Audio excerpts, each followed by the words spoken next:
I haven't chimed in with you guys in a while, so we'll have a little chat here about what we're going to expect in the next couple of weeks as gardeners. Two things I'm going to talk about. If you're new to my channel, welcome, and if you're a regular subscriber, welcome back. And also, if you're new to my channel, my name is Damien. I run a small gardening business in Cork City. I went out to work today. It was raining. Then I was lifting something out of the back of the van. I pulled my back.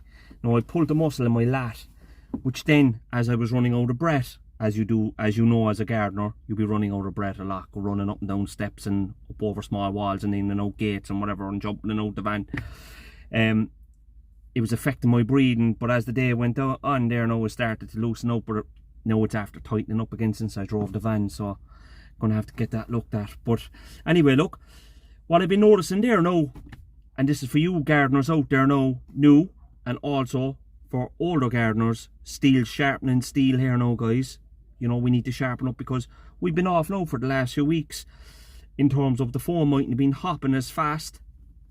You mightn't be getting the calls that you had been getting last summer, and it's just sharpening up on phone calls here. So the two things we're going to be looking out for here now is, number one, inquiries. People phoning up looking for your knowledge because you're an expert in your field. They're sitting at the phone with a pen and paper, they're taking on all that bit of knowledge, and then they're going off getting a cheaper fella to do the work. And number two is one-off cuts in regards to grass, because look, we have our machinery, we have our run in terms of our lawn run, and with our machinery we need to be careful, you know, because this is the lifeblood of our business, really. Like, you know, this is the lifeline of the business. This is what puts food on our table. So what a lot of people will do, especially now with the rain that's been there, the grass maybe have grown, their own machine won't cut it, so they'll phone us and they'll get us out to cut it, and then they go back to cutting it themselves. Or else I had one lady there now today, and she said to me on the phone, she said, "Damien, my gardener isn't even coming out because it's too wet. Will you cut my grass?" Now, I do our hedges for her and our trees twice a year, so I said, look, I'll give it a run for you there this week, because she's a brilliant customer. But that's what's happening. Even the gardeners aren't going out. So, not saying the husbands, and look, you can't blame a fella either if he's out working all day and he comes back at night and the wife is screaming at him there to get out and cut the grass, and the grass is soaking and he doesn't want to get his boots wet. It's quite normal. But what I'm saying, for us more experienced gardeners, what I would say on the phone, and this is a tip, is just ask them, is it going to be a regular thing? And if it's not a regular thing for me, I'm not going there, because I have enough clientele built up. But if you're a new gardener, you know, just, it could be a form of income, you know, because look, it's the start of the season, you're trying to generate as much income as you possibly can. So, you know, that could be an avenue you could go down. But what I would say, if you are taking on a new garden, double the price of what a normal cut would be. So if your cut is 25-30 euros a cut, double it, because of, you don't know what's out there in terms of rocks, stones, bottles, ropes, all the things, dog poo. They're all huge things now, that especially over the winter, if the dog's in the garden all winter, means he's have to go in for his poos all winter long, which means there's a lot of poop, and that's his toilet there, like, and you're going to be walking through his toilet.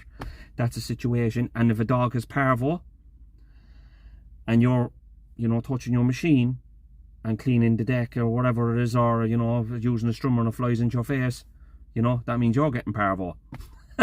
So just need to be careful. They're all the little stipulations now, and the things us gardeners just have to be careful of.